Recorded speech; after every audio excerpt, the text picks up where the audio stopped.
जरा सोचिए, केवल 24 घंटे, कुछ एआई प्रॉम्प्ट्स और बस एक लैपटॉप। मतलब कोई बड़ा राजनीतिक दल नहीं, कोई भारी भरकम फंडिंग भी नहीं, और ना ही कोई दशकों पुराना संगठन, है ना? बिल्कुल।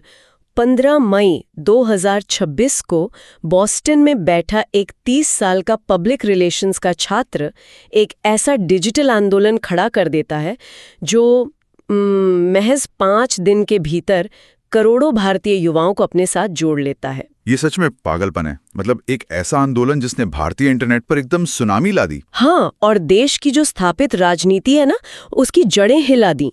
तो आज के इस विस्तृत चर्चा में हम इसी कॉकरोच जनता पार्टी यानी सीजेपी के उदय के बारे में बात करने वाले हैं। बिल्कुल। और जो बात इस पूरी घटना को अहम बनाती है वो ये है कि ये कोई आम राजनीतिक अभियान नहीं था। देखने में ये भले ही एक इंटरनेट मीम लगे, लेकिन अगर हम इसके भीतर झांकें तो ये एक बहुत गहरे सामाजिक बदलाव का संकेत है। एकदम सही। आज हम इसी की तह तक जाएंगे। हम उन स्रोतों और विश्लेषणों को खंगालेंगे जो बताते हैं कि कैसे देश के सर्वोच्च न्यायालय के एक न्यायाधीश की सिर्फ एक मौखिक टिप्पणी ने एक पूरे जेंजी विद्रोह को जन्म दे दिया। और इसमें हम संदीप चौहान की किताब और उनके जो दार्शनिक निबंध हैं, खासतौर पर they aren't cockroaches they are consequences, उसका गहराई से विश्लेषण करेंगे। और ये स्पष्ट करना जरूरी है कि इस डीप डाइव में हमारा मकसद किसी राजनीतिक दल का पक्ष लेना नहीं है। हम सिर्फ इस पूरी घटना का एक निष्पक्ष विश्लेषण कर रहे हैं। तो शुरुआत करते हैं 15 मई से। हाँ, वो दिन जिसने इस पूरे आंदोलन की नींव रखी। सुप्रीम कोर्ट में मुख्य न्यायाधीश यानी सीजेआई सूर्यकांत और जस्टिस जॉयमाल्या बागची की पीठ एक मामले की सुनवाई कर रही थी। मामला एक वकील का था जो सीनियर एडवोकेट का पद पाने के लिए कुछ ज्यादा ही आक्रामक कानूनी रास्ता अपना रहा था। और अदालत इस रवैये से खुश नहीं थी। बिल्कुल नहीं। अदालत नाराज थी और इसी दौरान सीजेआई के मुंह से एक तीखी टिप्पणी निकली।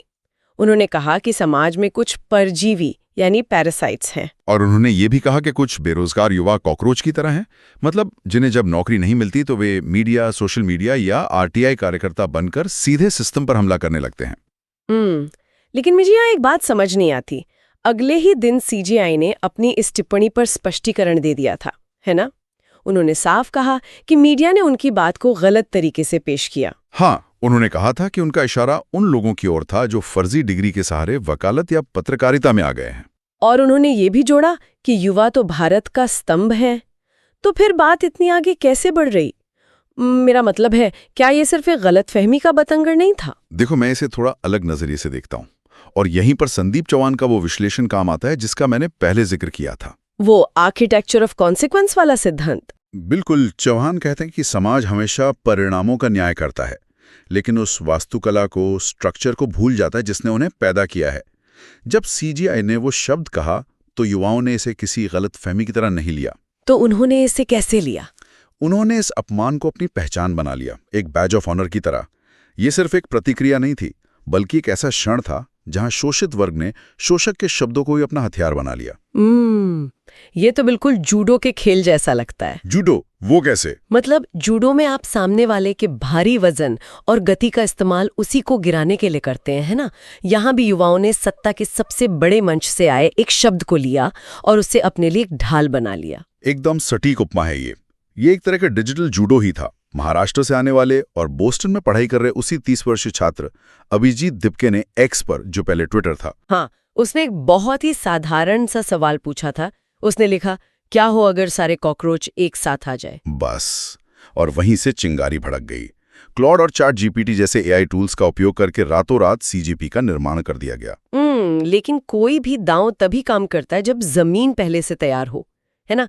मतलब ये सिर्फ एक टिप्पणी का गुस्सा नहीं हो सकता, इसके पीछे कोई बहुत बड़ा कारण रहा होगा। और वो कारण है भारत का स्ट्रक्चरल लैग। संदीप चौहान अपनी किताब में से बहुत अच्छे से समझाते हैं। वो कहते हैं कि युवा असल में कॉकरोच नहीं हैं, वे सिस्टम की विफलताओं के जीवित परिणाम हैं। Structural lag.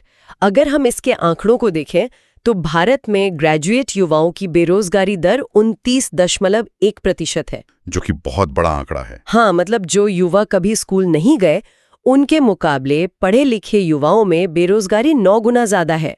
तो क्या ये स्ट्रक्चरल लैग इसी आर्थिक विफलता के बारे में है? ये उस विफलता का सिर्फ एक लक्षण है। चौहान के अनुसार स्ट्रक्चरल लैग का असली मतलब यह है कि आज के भारतीय युवाओं के दिमाग ग्लोबल कनेक्टिविटी के कारण पूरी तरह से आधुनिक हो चुके हैं। वे कंप्यूटर सेंचुरी में जी रहे हैं। लेकिन हमारी संस्थाएं? बिल्कुल, हमारी संस्थाएं, चाहे वो न्यायपालिका हो या परीक्षा तंत्र, वे आज भी पुराने और कठोर ढांचे में फंसी हुई हैं। इसी का सबसे बड़ा उदाहरण हमें 12 मई 2026 को देखने को मिला। अरे हाँ, नीट यूजी परीक्षा का वो संकट, जब 22 लाख से अधिक छात्रों की परीक्षा पेपर लीक के कारण रद्द कर दी गई थी। ये भारत के परीक्षा तंत्र का सबसे बड़ा पतन था। और ये कोई आम पेपर लीक नहीं था। सीबीआई जांच में जो नाम सामने आए वो हैरान करने वाले थे।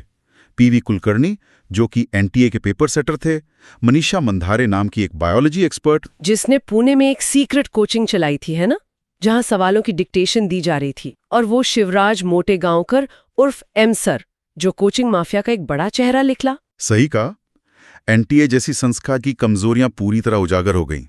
अब यहां चवान का नैरो ब्रिज या संकुचित मार्ग वाला सिद्धांत फिट बैठता है। नैरो ब्रिज मतलब जब लाखों सपनों को एक बहुत ही संकरे रास्ते से गुजारा जाता है। हाँ, नीट यहां मुख्य कारण नहीं है, बल्कि उस संकरे मार्ग का एक सबूत है जहां से युवाओं को जबरदस्ती गुजारा जा रहा है। और जब उन्हें पता चलता है कि ये रास्ता भी भ्रष्ट है, तो उनका संस्थानों से मोहमंग होना स्वाभाविक है। यही कारण है कि सीजेपी का वो विरोध गीत हाँ मैं हूं कॉकरोच कोटा से लेकर दिल्ली तक छात्रों का राष्ट्रगान बन गया।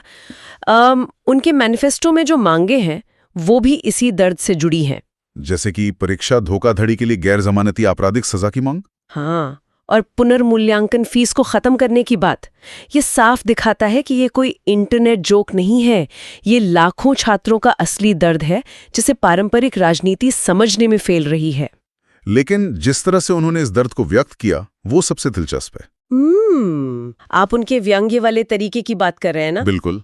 उन्होंने गुस्से को सड़कों पर हिंसक प्रदर्शन में नहीं बदला, उन्होंने सटायर का रास्ता चुना। मतलब उनकी पार्टी का ढांचा ही देख लीजिए। सीजेपी का थीम कलर है प्लम चीज।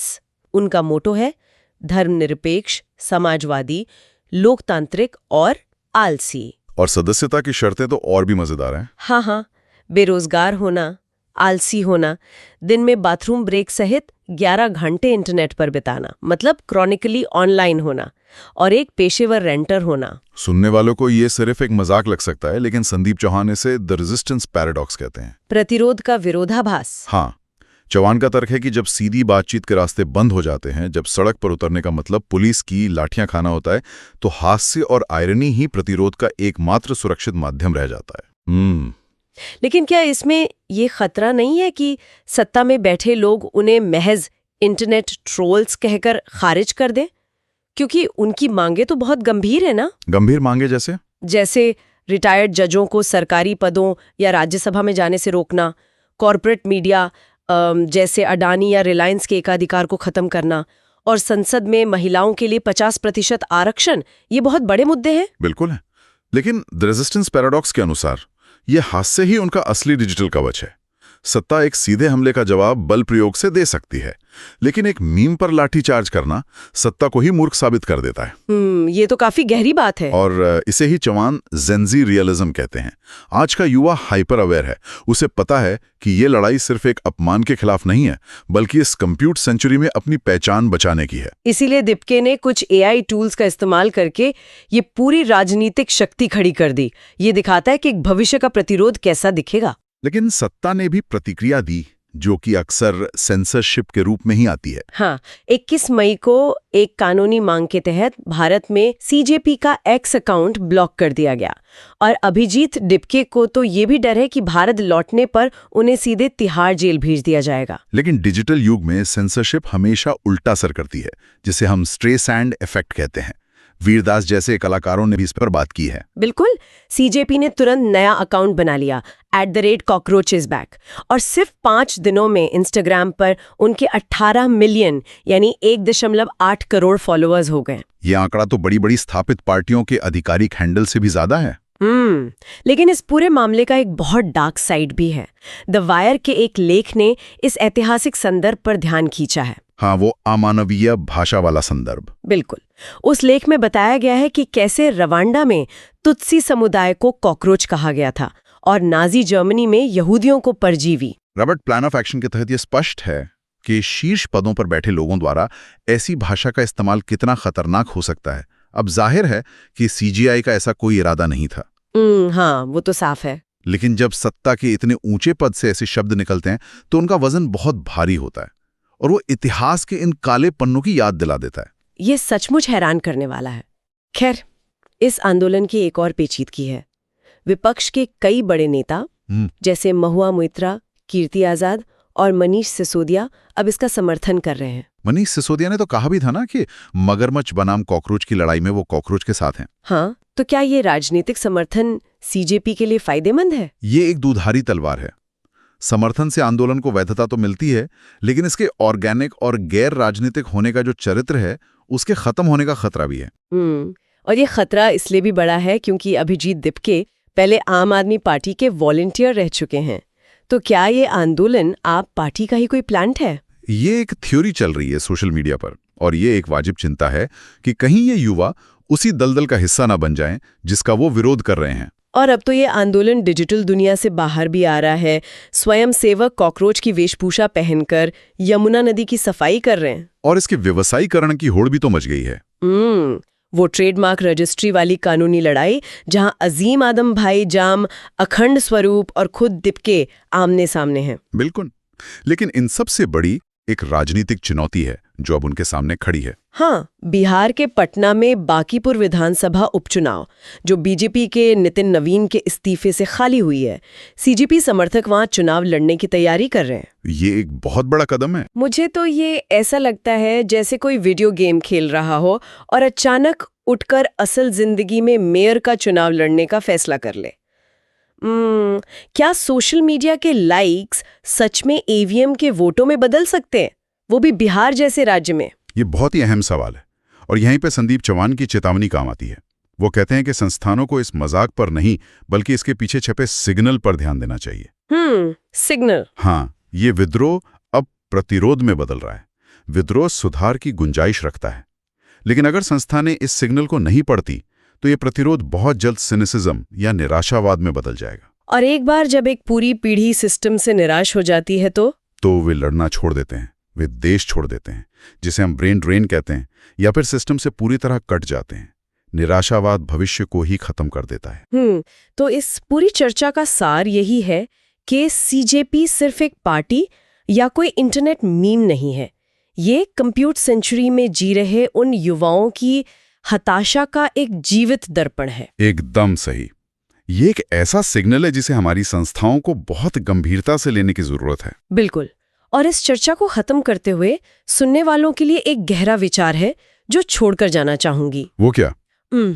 अगर एक 30 वर्षीय छात्र अमेरिका में बैठकर केवल कुछ एआई टूल्स की मदद से 5 दिन के भीतर करोड़ों भारतीय युवाओं को लंबंद कर सकता है, अगर वो देश की सबसे बड़ी राजनीतिक पार्टियों को सोशल मीडिया पर पछाड़ सकता है, तो ये पारंपरिक राजनीति के लिए खतरे की घंटी है। बिल्कुल।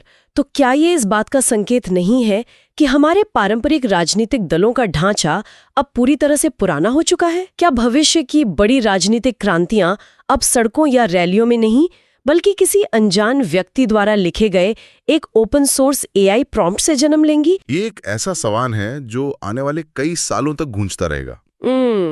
बिल्कुल, सोचने वाली बात है। खैर, इस विषय पर आज की हमारी इस विस्तृत चर्चा में बस इतना ही।